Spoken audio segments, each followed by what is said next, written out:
And it would be a writ of restitution in this particular case. It's not Ma'am, like I said, if you could just handle dealing with a traffic ticket or jaywalking, then worry about restitution. You're trying to do so many things at one time, it's scary. Well, they didn't call it a judgment. This is why I have to be correct in my terminology. They called it a permanent writ of restitution, not a judgment. It was an order and then a permanent writ of restitution. The word judgment was not in it. So what did the writ of restitution say that was being restituted? Let's put it that way. Our property and our home and our land. And who was it restituted to? To Federal National Mortgage Association. Okay, Greg, you want to take any of that? A fictional organization, a company, whatever, cannot be harmed. It cannot be injured. It cannot have restitution. It doesn't exist. It cannot claim harm or damage or injury. It cannot receive restitution.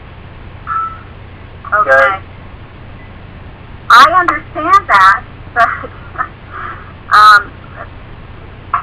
let's play that game. I'll tell you.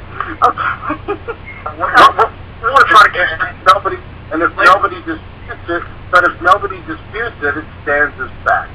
Let me make this simple one more time, because everybody keeps doing this.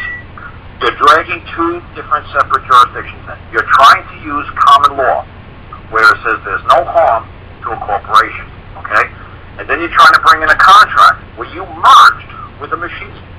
Now, you could hurt the machine, and the machine could hurt you.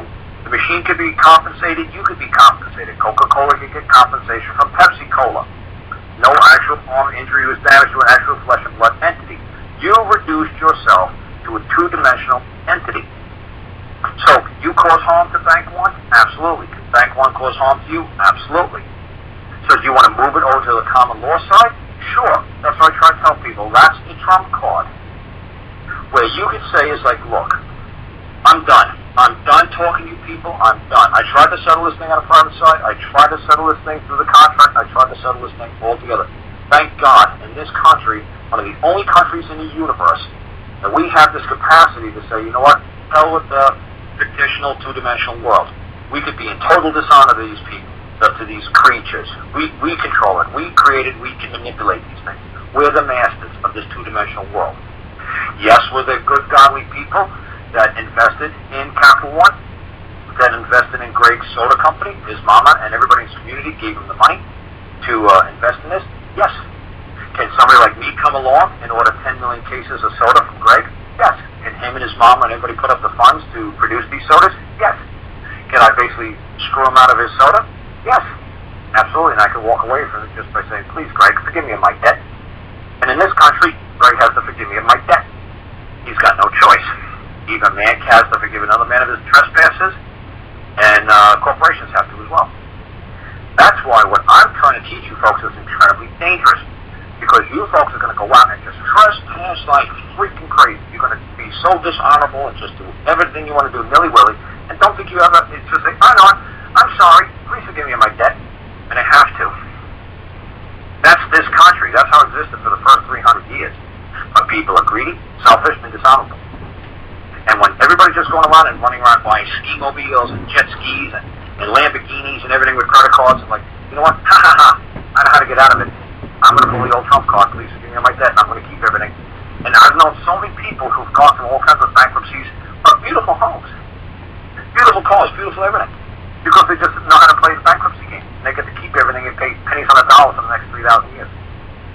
And they think it's funny. And every 7 years they go bankruptcy again. So yes, can it be done? Sure. Can somebody like Greg and the other people say, well, in 1933 and Jimmy Carter did this in 1976 and 78?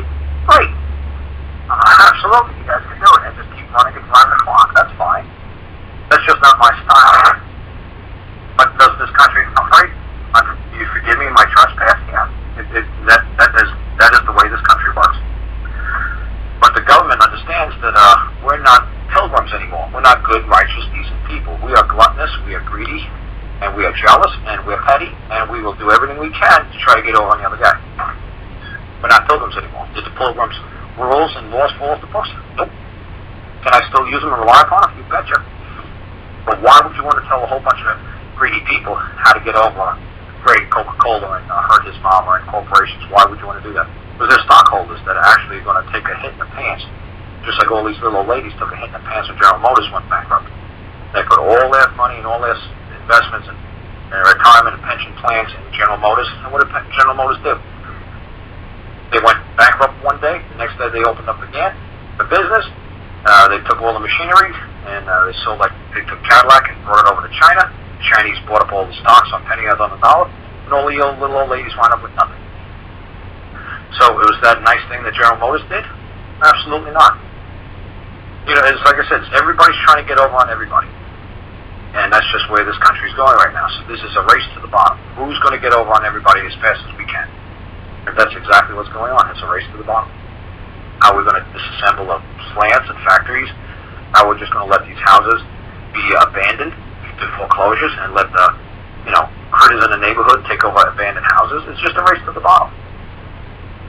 It's no big deal. It'll all work out in the end. It'll all turn around somehow. We're going to have to go through some hard times, do some soul searching. It'll be all right, eventually. But right now, yeah, this is what's going on. We're this kind of people, and this is what's going on.